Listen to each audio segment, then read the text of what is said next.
normal, de vez em quando, nós sentimos uma dorzinha de cabeça. Em épocas de TPM, talvez, algumas pessoas com mais frequência sentem dores de cabeça. Qual a sua frequência? Todo dia, toda semana, todo mês? Vamos falar sobre isso, principalmente os mitos e verdades sobre as dores de cabeça. Doutora Nabila Abdala está aqui comigo mais uma vez, né, doutora? Pegou muita chuva, boa tarde. Boa tarde, Andréia. Boa tarde, telespectadores do Destaque. Eu agradeço novamente o convite para estar aqui hoje, Obrigada. Conversando um pouquinho sobre esses temas que são tão prevalentes na nossa vida, né? Legal. Como você falou da cefaleia, assim, então a dor de cabeça, a cefaleia que a gente chama de popular dor de cabeça, ela é uma doença que a gente fala que ela é universal. Então, 99% das pessoas no mundo já tiveram algum episódio de dor de cabeça durante a vida, né? Então, é uma doença que, assim, atinge praticamente toda a população global. Então, eu acho muito importante a gente discutir, assim, quais os motivos e quando ela é normal ou não. Perfeito. Né? A gente preparou um roteiro maravilhoso, inclusive, sobre este assunto. E como é muito normal e comum que as pessoas sintam dores de cabeça, e hoje a internet está ali aliada à consulta para as pessoas, existem muitos fake news, muitos mitos, muitos ditados populares em relação às dores de cabeça. E hoje você está aqui para desmistificar eles, tá bom? Ou dar veracidade a eles. Vamos ao primeiro, se é mito ou verdade em relação às dores de cabeça. Toda dor de cabeça é preocupante. Mentira? Mito. Então, assim, Andréia, 90% das dores de cabeça que a gente vê tanto no pronto-socorro como no hospital, na população em geral, 90% dessas dores de cabeça são dores de cabeça que a gente chama de primárias. O que é uma dor de cabeça primária? Dor de cabeça primária é quando a dor de cabeça é a doença. Então, ela não significa outra doença, ela não é um sinal de uma doença, ela não está representando um tumor, uma hemorragia. Então, a dor é a própria doença. Então, 90% dos casos das dores de cabeça são primárias. A gente preparou uma imagem bem esclarecedora para você brilhantemente explicar para quem está nos assistindo como é que funciona essas tensões, porque o nosso cérebro, gente, abrindo é isso daí, né? É um complexo ali cheio de terminações nervosas. E aí é a pressão ali que favorece a uma dor de cabeça? Como isso funciona, doutora? Então, depende muito da dor de cabeça. Como eu falei, a gente divide principalmente em primárias, onde a dor de cabeça é a própria doença, e secundária, onde alguma doença ou do sistema nervoso central ou uma doença do próprio corpo leva a dor de cabeça como um sinal. Como quando a gente está gripado, tem quadro de dengue, alguma coisa, vem uma dor de cabeça reativa, assim, mostrando que alguma coisa no corpo não está certa, né? Então, aproveitando a imagem, a gente vê ali a curvinha do cérebro. Então, o cérebro em si, ele não tem terminação nervosa. Então, o cérebro em si, ele não dói. Tanto é que existem algumas cirurgias que são feitas com o paciente acordado, com o paciente se movimentando. Então, o cérebro não dói. O que dói é essa capinha que fica em volta, é a dura mater. Ela que tem a terminação nervosa, que é responsável pela dor que é responsável pelas dores de cabeça. Perfeito. Vamos a mais um mito ou verdade em relação às dores de cabeça. E você aí de casa pode ir participando, tá bom? Dores de cabeça pode ser um indicativo de que eu vou ter um AVC. Outro mito. Então, Andréia, assim, a maioria dos AVCs, eles não dão nenhum sinal. Como a maioria dos AVCs são decorrentes de um entupimento agudo da artéria, o paciente não sente nada antes. Então, quando ele sente, é um quadro súbito de perda de força, ou de perda de visão, ou de alteração da fala, mas a gente não vê uma dor de cabeça precedendo esse quadro. O que a gente pode ter é o contrário, é o paciente que tem o AVC e que pode ficar com uma dor de cabeça residual depois, né? A única ressalva que a gente tem em relação a isso é em relação à enxaqueca, que é um dos tipos de dor de cabeça que a gente pode esmiuçar um pouquinho. Então, enxaqueca em mulheres jovens, principalmente aquelas enxaquecas em que a mulher tem, vê aqueles pontinhos, estrelinhas, tudo isso. Essas mulheres, elas têm 2 vezes mais chance de ter AVC do que a população em geral. Isso, quando combinado com o tabagismo, aumenta ainda mais. Então, é mais um motivo para tratar. Porque se a gente não trata essa enxaqueca, não trata essa aura, a chance dela ter um um AVC, mesmo sendo jovem, é muito grande. A gente tem imagem também, vamos então mostrar para quem está em casa como que o AVC é acometido, né, no nosso cérebro. Esse é um AVC hemorrágico, né, doutora? A gente separou essas imagens que ilustram onde eles podem acontecer e, como você bem disse, depois disso passar a ter dores de cabeça. Isso, perfeito. Então, ali a gente vê o AVC hemorrágico, que corresponde a mais ou menos 15% dos AVCs, então ele não é tão comum. E ele é decorrente do rompimento de uma artéria, né? Então, uma artéria no cérebro, ela se rompe, seja porque ela estava dilatada ou por algum fator genético, ela se rompe e faz esse derramamento de sangue ali no cérebro. E agora o próximo mito ou verdade em relação às dores de cabeça que a gente tem aqui, e você vai participando aí de casa. A cefaleia ela pode ser decorrente de problemas na coluna. É uma verdade? É uma verdade. Então, a gente tem uma cefaleia que é chamada cefaleia cervicogênica. A cefaleia cervicogênica ela é uma cefaleia secundária, então ela não é dor por dor. Ela é secundária a um problema osteoarticular ou uma hérnia ou um problema ósseo na região cervical. Então, a gente fala que é uma dor referida. Então, a pessoa tem uma hérnia cervical ou um desgaste, alguma coisa nesse sentido. A dor pode até iniciar na região cervical, mas depois ela passa a sentir como uma dor de cabeça, como uma dor de cabeça comum, como uma dor de cabeça normal. As particularidades da cefaleia cervicogênica é que ela geralmente é do mesmo lado, ela é sempre do mesmo lado e ela responde muito bem ao bloqueio. Então, quando a gente vê que tem uma hérnia ou que tem alguma coisa que precisa tratar, ou um desgaste ósseo, se a gente faz um bloqueio naqueles pontos dolorosos, a dor de cabeça vai embora. Ai, que bom. Então, é diferente das cefaleias primárias, que são doenças por doenças. A gente também Ela é uma doença secundária à degeneração cervical. Falando disto, nós separamos uma imagem também que é aonde que elas são acometidas, que é exatamente ali na nuca, por ali, e é onde há a diferença deste que dói na frente ou atrás desse desvio. Olha Perfeito. que legal, E como é que é isso? Quando dói na frente, quando dói atrás? Então, na verdade, assim, eu acho que o mais importante é a gente dividir o que é dor de cabeça por dor de cabeça do que é dor de cabeça secundária a alguma doença. Das dores de cabeça primária, a gente tem a mais comum, a enxaqueca, né? Que todo mundo chega e fala, eu tenho enxaqueca, tenho enxaqueca, tenho enxaqueca. Então, a enxaqueca, ela é a mais famosa, mas ela não é a mais comum.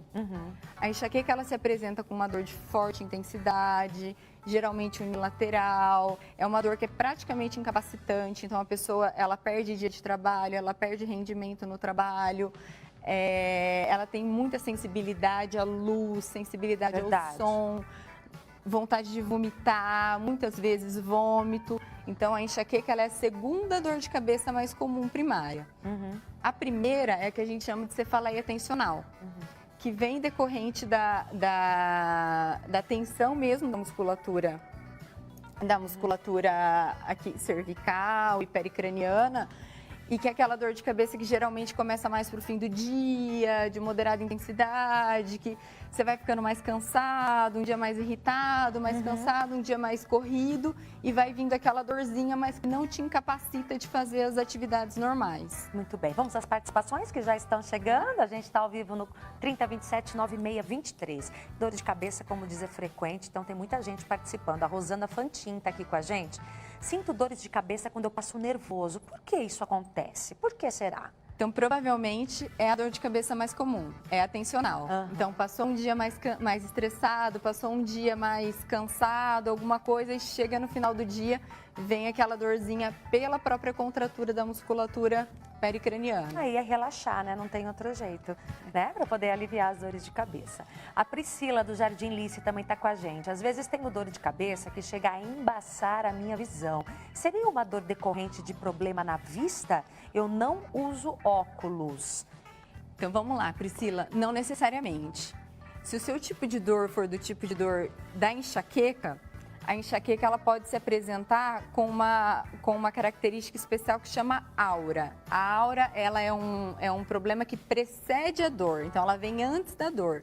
E ela pode se apresentar como os pontinhos coloridos, como a gente falou, os brilhinhos no olho, ou como embaçamento visual. Então tem pessoa que chega a perder a visão de um olho durante esse processo que está se iniciando a enxaqueca, tá? Então pode, na verdade, assim, se você for no oftalmo e tiver tudo bem com a visão, tiver tudo normal, e isso continuar acontecendo e for seguido de uma dor de cabeça, provavelmente é uma aura, é um sinal de que a dor está vindo. Muito bem.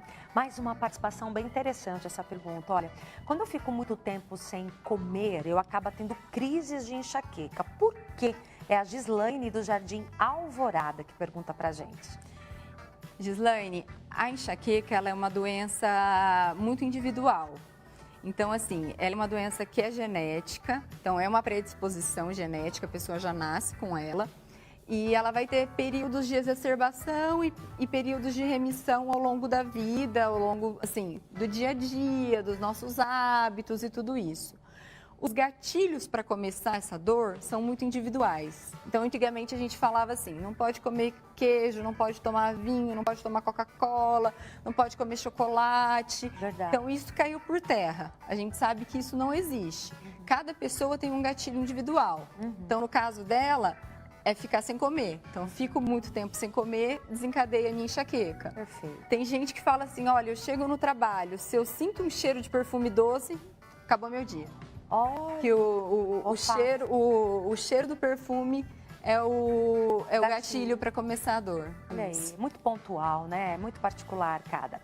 As participações estão chegando no 3027-9623, viu? Continue mandando suas perguntas. A Marisa de Sabaldi está aqui com a gente, né, Marisa? Tenho dor de cabeça sempre que começa a minha menstruação e quando para. Qual a relação disso? Por quê, doutora? Hormonal. Ah, também. Então, a mulher ela é toda relacionada com a parte hormonal. Meu Deus, né? um turbilhão, né? Um turbilhão de hormônios.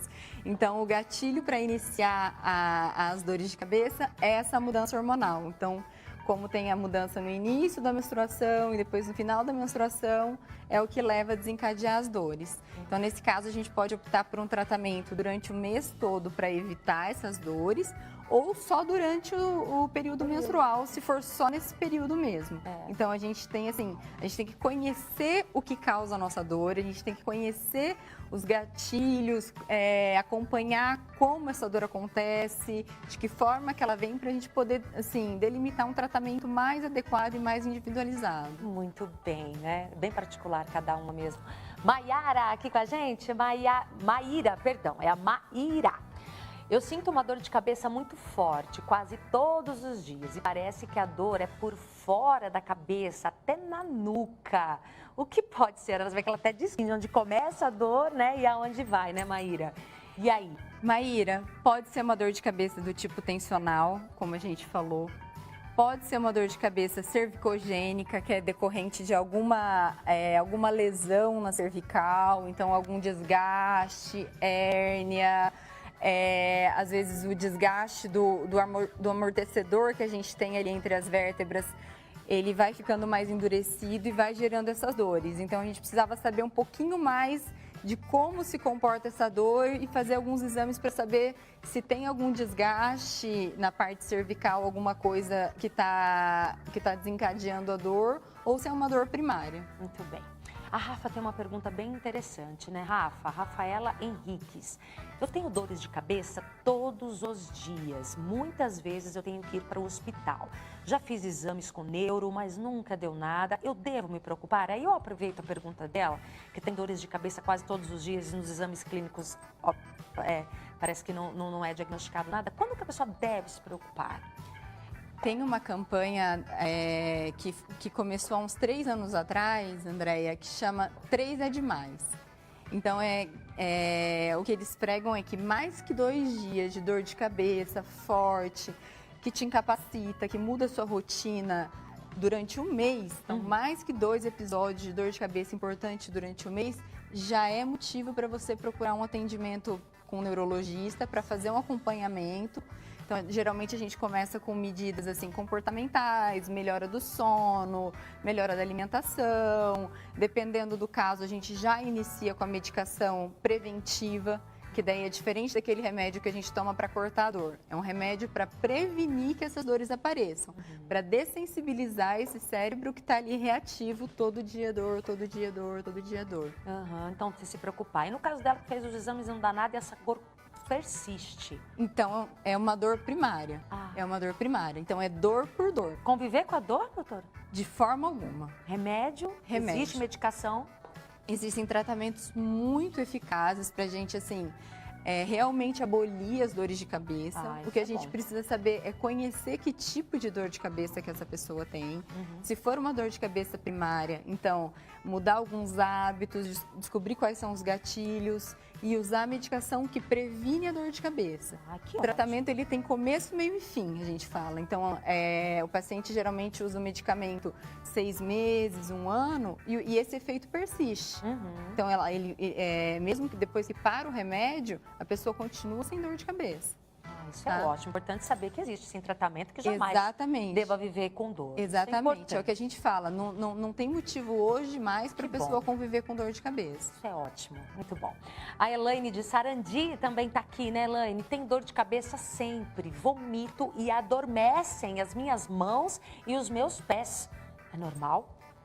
Provavelmente é uma dor do tipo enxaqueca. Então é essa que é mais forte, que vem com vômito, que pode vir com dormência. E a gente vê que todo mundo que está falando fala assim, olha, eu já tenho isso há muito tempo, eu tenho isso há muito tempo. Sim. Então a gente já desconfia que seja uma dor de cabeça primária, que seja uma dor por dor. Porque quando é uma dor secundária, alguma doença, então vamos por um tumor, uma hemorragia, alguma outra coisa, essa dor ela vai piorando rápido. Então, assim, uma pessoa que tem um tumor cerebral, por exemplo, então ela nunca teve dor de cabeça, ela começa a apresentar dor, geralmente de manhã. Essa dor de cabeça vem acompanhada de vômito, vem acompanhado de náusea, e aquilo, à medida que o tumor vai crescendo ali durante as próximas semanas, essa dor vai se intensificando. Então, assim, toda dor de cabeça que tem um motivo, ela não fica ali quietinha tanto tempo. Esse vai e volta, toma um remédio, às vezes está melhor, às vezes está pior. Ela já se mostra muito rápido. Então, assim, foi feito até um estudo nos Estados Unidos, que eles pegaram todas as pessoas que chegavam no pronto-socorro, referindo a pior dor de cabeça da vida. Falando, então, eu nunca tive dor de cabeça, eu estou com a pior dor de cabeça da minha vida, uma dor muito forte, insuportável, que eu não consigo aguentar. Aí, nesses casos, a maioria dos pacientes apresentavam hemorragia, apresentavam sangramento intracraniano. Então, assim, é bem diferente do quadro dessa dor de cabeça que vai e volta, às vezes melhora, às vezes piora. Então, nesses casos dessa dor que a gente fala mais crônica, a grande chance é que ela seja primária e que ela precise de tratamento. O Leandro, né, Leandro, tem uma pergunta bem pertinente em relação a dores de cabeça. Ele quer saber se dormir mal causa dores de cabeça. Causa dores de cabeça, verdade. Então, durante o sono, a gente faz como se fosse uma higiene do nosso cérebro. Então, o sono, ele tem várias fases e durante essas fases a gente vai, assim, eliminando o que a gente não precisa, então, tirando as informações que a gente tem durante o dia, mas que não são relevantes, guardando as informações que a gente precisa armazenar. Então, o sono, ele é um processo muito ativo.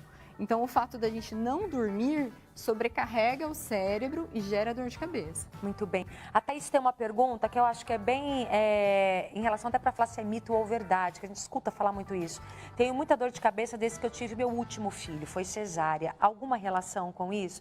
Principalmente aquela questão da anestesia, né, doutora? Que não pode levantar a cabeça, senão você vai ficar com um enxaqueca pro resto da sua vida e tal. O que tem de verdade nisso? Qual a relação da cesariana com dores de cabeça frequentes?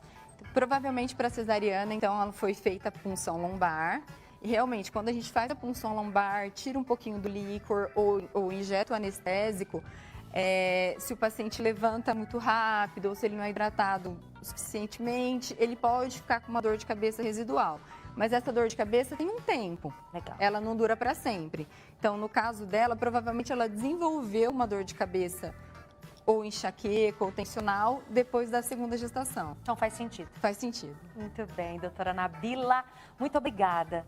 Minha gratidão. Andréia. Mais uma vez estar aqui com a gente. Eu que agradeço muito.